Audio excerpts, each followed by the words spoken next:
साला हर पाकिस्तानी बोलता है कि जला देंगे। जय जय श्री राम। जय Shri Ram. SK recording studio Delhi Chhatarpur. जय श्री राम। जय जय श्री राम। भारत का नाम होगा तुम सबकी जुबान पर। जय श्री राम। लंका में डंका बाजल बड़ी, लंका में डंका बाजल बड़ी। जय जय श्री राम जय हो बजरंगबली। जय जय श्री राम जय हो बजरंगबली। लंका में डंका बाजल बड़ी, लंका में डंका बाजल बड़ी। जय जय श्री राम जय हो बजरंगबली। जय जय श्री राम जय हो बजरंगबली। जय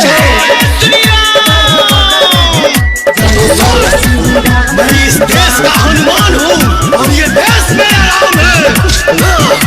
सीना चीर के दिखा दूंगा, अंदर बैठा हिंदुस्तान है। जय जय श्री राम जय हो बजरंगबली। जब भरी के उड़ान चल देले हनुमान, जब भरी के उड़ान चल देले हनुमान। सीता माता के खोज तो उड़िया समान। सिया जी के ढूंढे लगले गहली गली, हाँ सिया जी के ढूंढे लगले गहली गली। जय जय श्री राम जय हो बजरंगबली। जय जय श्री राम जय हो बजरंगबली। जय हो श्री राम। जय जय श्री राम राम। जलते हुए दिए को परवाने क्या बुझाएंगे, और जो मुर्दों को नहीं जला पाते वो जिंदों को क्या जलाएंगे। जय श्री राम। 2 गज जमीन नसीब नहीं होगी दफन के लिए, अरे मरना ही है तुम्हारे वतन के लिए। लड़कियां भी अपना दुपट्टा उतार देंगी तेरी कफन के लिए। रावण सीता माता जी के ले गए हर, रावण सीता माता जी के ले गए हर। भाई यही कारण पूरा लंका जरल, छने भर में मरल पूरा रावण के फरी।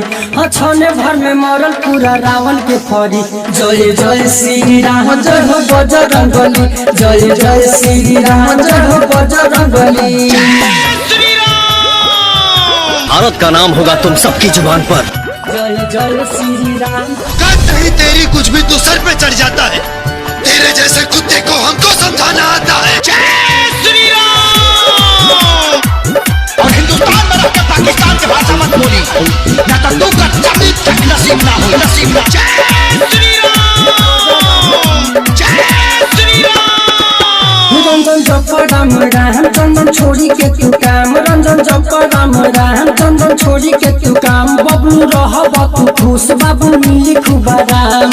राजा अभिनाश भजन गावे हर घड़ी, हाँ राजा अभिनाश भजन गावे हर घड़ी। जय जय श्री राम जय हो बजरंगबली। जय जय श्री राम जय हो बजरंगबली। जय हो SK recording studio Delhi Chhatarpur.